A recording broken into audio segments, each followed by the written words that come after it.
پھر یہ کہ لباس دو طرح کے ہیں، قرآن مجید میں دو طرح کے لباسوں کا ذکر ہے. ایک ہے ظاہری لباس اور ایک ہے روح کا مانوی لباس، یعنی جسم کا لباس بھی اور روح کا لباس بھی. روح کا لباس تقویٰ ہے نا.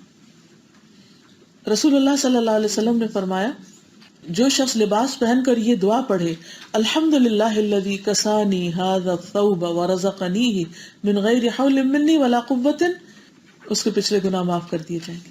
یعنی لباس پہن کر بھی اللہ کا شکر ادا کرے تو اس پر بھی معافی ہے گناہوں. اور پھر آپ دیکھیے کہ انسان کو ہمیشہ یہ سوچنا چاہیے کہ لباس مجھے اللہ نے دیا ہے، اس کی عنایت ہوئی مجھ پر. لیکن ہم عام طور پر کیا سوچتے ہیں کہ فلاں نے گفٹ کیا، فلاں نے دیا، وہ فلاں خرید کے لایا، یہ شادی کا ہے، یہ فلاں موقع کا ہے. اس میں اللہ کی یاد کم ہوتی ہے. تو ہم نے دنیا میں رہنا، ساری ضروریات پوری کرنی ہے. مومن اور غیر مومن میں فرق کیا ہے؟ غیر مومن ہر چیز کو اپنی قوت سمجھتا ہے کہ میری قوت سے یہ سب کچھ آیا، اور مومن یہ کہتا ہے کہ یہ میرے رب نے سب کچھ دیا، کیونکہ اس کا سورس تو رب ہی ہے نا.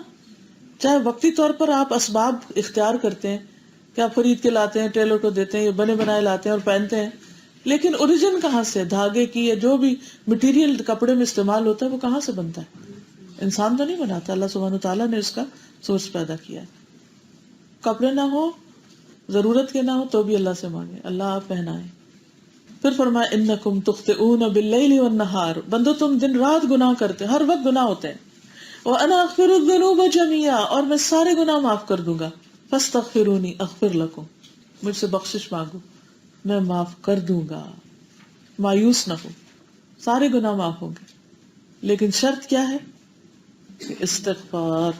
کچھ گناہ ایسے ہیں جو اللہ تعالیٰ ویسے ہی معاف کر دیتے ہیں، جیسے کھانا کھا کے دعا پڑی، نماز کے بعد دعائیں کی، سوتے وقت اٹھ کے مختلف کام کرتے ہوئے کپڑے پہن کے، اس سے کچھ گناہ جھڑتے جاتے ساتھ ساتھ چڑھتے ہیں، ساتھ ساتھ جھڑتے، صفائی ہوتی رہتی ہے.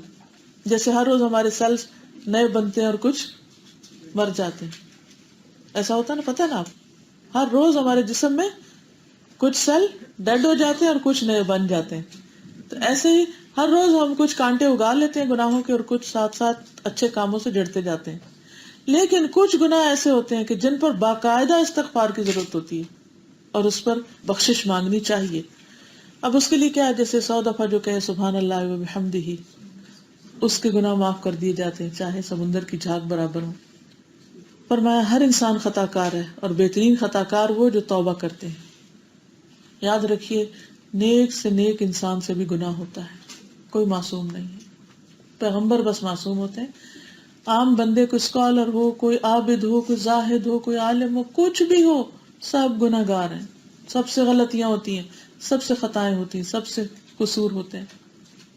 فلا تزکوا انفسکم، اپنے آپ کو کوئی پاک نہ کہے کہ مجھ سے تو کبھی غلطی نہیں ہوئی. یہ کسی انسان کے بارے میں یہ نہ سوچیں کہ اس نے کبھی کوئی غلطی نہیں کی یا کی ہوگی، نہیں. کیونکہ جب ہم یہ عقیدہ رکھ لیتے ہیں نا یہ تو ہر غلطی سے پاک ہے، پھر اس میں کوئی غلطی دیکھتے ہیں تو ایک دم ہمارا محل گر جاتا ہے، اچھا اس نے بھی غلطی کی. تو ہر انسان انسان ہے، لیکن یہ نہیں کہ اگر کسی نے غلطی کی تو اس کی 100 نیکیوں کو آپ ختم کر دیں یا اس کو کہیں کہ یہ تو ہے ہی گناہ گار. تو اس میں ہونا کیا چاہیے کہ انسان جب گناہ کرے تو معافی مانگ لے. سلسلہ صحیحہ کی حدیث ہے، نبی صلی اللہ علیہ وسلم نے فرمایا ہر مومن آدمی سے کوئی نہ کوئی ایسا گناہ سرزد ہو جاتا ہے جس کو وہ وقتاً فوقتاً کرتا رہتا ہے. سب سے ہوتے گناہ، یا کوئی ایسا گناہ ہوتا ہے جس پر وہ قائم رہتا ہے اور اس کو چھوڑتا ہی نہیں حتیٰ کہ وہ دنیا چھوڑ جاتا ہے. یعنی کچھ گناہ مرتے دم تک ساتھ چلتے ہیں. مومن کو اس حال میں پیدا کیا گیا کہ وہ فتنوں میں گرنے والا، توبہ کرنے اور بھولنے والا ہوتا ہے، لیکن جب اسے نصیحت کی جاتی ہے تو وہ نصیحت قبول کرنے والا ہوتا ہے. وہ مان جاتا ہے، ہاں ٹھیک ہے، وہ ضدی نہیں ہوتا، ہٹ درم نہیں ہوتا، اپنے گناہوں پر اصرار نہیں کرتا. تو یہ مومن کی صفت ہے. تو ہم اپنے آپ کو دیکھیں، اپنے ایمان کو دیکھیں کہ کتنا ہے کہ اگر ہمیں کوئی ہماری غلطی بتائے تو ہم کیا کہتے ہیں؟ اچھا چپ رہو، تم مجھے مت کچھ کہو. یا کہتے ہیں کہ ہاں واقعی مجھ سے غلطی ہو گئی، اللہ مجھے معاف کر دے، آپ بھی دعا کریں کہ میری معافی ہو جائے. تو اللہ کو وہ بندے زیادہ پسند ہیں کہ جو توبہ کر لیتے ہیں. اور فرمایا کہ التائب من الذنب کمن لا ذنب له، جو گناہ سے توبہ کر لے وہ ایسا جیسے اس نے کوئی گناہ کیا ہی نہ ہو. اور ویسے بھی ہمارا رب غفور الرحیم ہے. قل یا عبادی الذین اسرفوا علی انفسهم لا تقنطوا من رحمت اللہ ان اللہ یغفر الذنوب جميعا انہ هو الغفور الرحیم. آپ لوگوں سے کہہ دیجیے اے میرے بندو جنہوں نے اپنے ساتھ زیادتی کی ہے، اللہ کی رحمت سے مایوس نہ ہو. اللہ تعالیٰ یقیناً سارے گناہ معاف کر دے گا کیونکہ وہ غفور الرحیم ہے. اس لیے اگر کچھ بھی ہو گیا زندگی میں، بڑی سے بڑی زیادتی ہوگی، تو اس کی اصلاح کر لیں، اس غلطی کو چھوڑ دیں، توبہ کر لیں اور آئندہ اچھی زندگی بسر کر لیں. اور اس میں آپ دیکھیں کہ بندوں کے سامنے بھی اعتراف کرنے میں کوئی دیر نہیں لگانی چاہیے.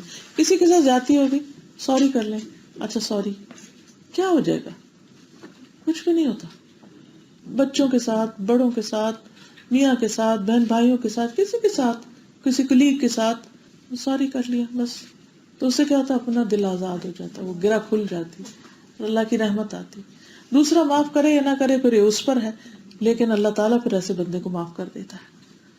وَهُوَ الَّذِي يَقْبَلُ التَّوْبَةَ عَنْ عِبَادِهِ وَيَعْفُو عَنِ السَّيِّئَاتِ. وہی تو ہے جو اپنے بندوں کی توبہ قبول کرتا ہے اور ان کی برائیوں کو معاف کر دیتا ہے، اور جو کچھ تم کرتے اللہ اسے خوب جانتا ہے. رسول اللہ صلی اللہ علیہ وسلم نے فرمایا، تم سے پہلے لوگوں میں سے ایک آدمی کا ذکر ہے کہ وہ ایک کھوپڑی کے پاس سے گزرا، جیسے قبرستان سے. اس نے اس کی طرف دیکھا اور اپنے آپ سے باتیں کرنے لگا. یعنی ہوتا نا جب آپ کو مردہ دیکھیں یا کوئی کھوپڑی یا کوئی ہڈیاں یا کوئی ایسی چیز، تو دل کی حالت بدل جاتی ہے، ایک عجیب دل نرم سا بھی ہو جاتا ہے. وہ کھوپڑی دیکھ کے کہنے لگا، اے میرے رب، تو بڑا ہی عظیم ہے اور میں بڑا کمزور ہوں. کیونکہ انسان کو اپنا آپ بھی تو نظر آتا ہے نا کہ کل میرے ساتھ کیا ہونے والا ہے. تو بار بار بخشنے والا ہے اور میں بار بار گناہ کرنے والا ہوں. ہمیں اکثر لوگ یہ کہتے ہیں، یا اللہ کب سیدھے ہوں گے ہم سے ہر وہ غلطیاں ہوتی ہیں. پھر وہ اللہ کے سامنے سجدے میں گر پڑا تو غیب سے آواز آئی اور کہا گیا کہ اپنا سر اٹھاؤ، تو بار بار گناہ کرنے والا ہے اور میں بار بار بخشنے والا ہوں. تو اس نے اپنا سر اٹھایا اور اللہ تعالیٰ نے اس کو بخش دیا. تو ایز لانگ ایز ہمارے اندر وہ عاجزی اور ندامت اور شرمندگی، اللہ ہر وقت غلطیاں کرتے ہیں، تو اللہ سبحانہ وتعالیٰ بھی ہر وقت بخشنے والا ہے. اس کے لیے کچھ مشکل نہیں. اصل مشکل ہمارے اندر ہے، ہم اعتراف نہیں کرتے اور پھر کہتے ہیں اچھا اتنی دفعہ تو غلطی کر لی، اب کس منہ سے جائیں توبہ کرنے؟ نہیں، اسی منہ سے جائیں جس سے غلطی کی ہے. نبی صلی اللہ علیہ وسلم نے فرمایا، اگر تم اتنے گناہ کرو کہ آسمان کے کنارے کو پہنچ جائے، بھر جائے، اتنے غلطیاں کر چکے ہو، پھر تم توبہ کرو گے تو اللہ تعالیٰ تمہیں معاف کر دے گا. ان اللہ یغفر الذنوب جميعا. اس کے لیے کچھ مشکل نہیں، وہ ہمارے تصور سے بہت بڑا ہے، اس کی رحمت بھی بہت بڑی ہے. بجائے اس کے کہ انسان کڑتا رہے، جلتا رہے، یہ میری غلطی کی وجہ سے یہ رکاوٹ آ گئی، وہ مسئلہ ہو گیا، اب میں تو کچھ کر ہی نہیں سکتا، زندگی میں ڈپریشن میں چلا جائے اور مایوسی میں نہ ہو گئے. بس توبہ کی طرف توجہ زیادہ ہو جائے اور نیک کاموں کی طرف اور اصلاح کی طرف. اللہ سبحانہ وتعالیٰ اتنا خوش ہوتا ہے جیسے کسی کو صحرا میں اس کا اونٹ مل جائے کھونے کے بعد. رسول اللہ صلی اللہ علیہ وسلم نے فرمایا، لوگوں اللہ سے توبہ کرو، میں دن میں 100 بار اللہ سے توبہ کرتا ہوں. حالانکہ آپ کے تو کوئی گناہ بھی نہیں تھے. تو اپنی عادت بنا لے کہ کم از کم دن میں 100 بار استغفار ضرور کریں.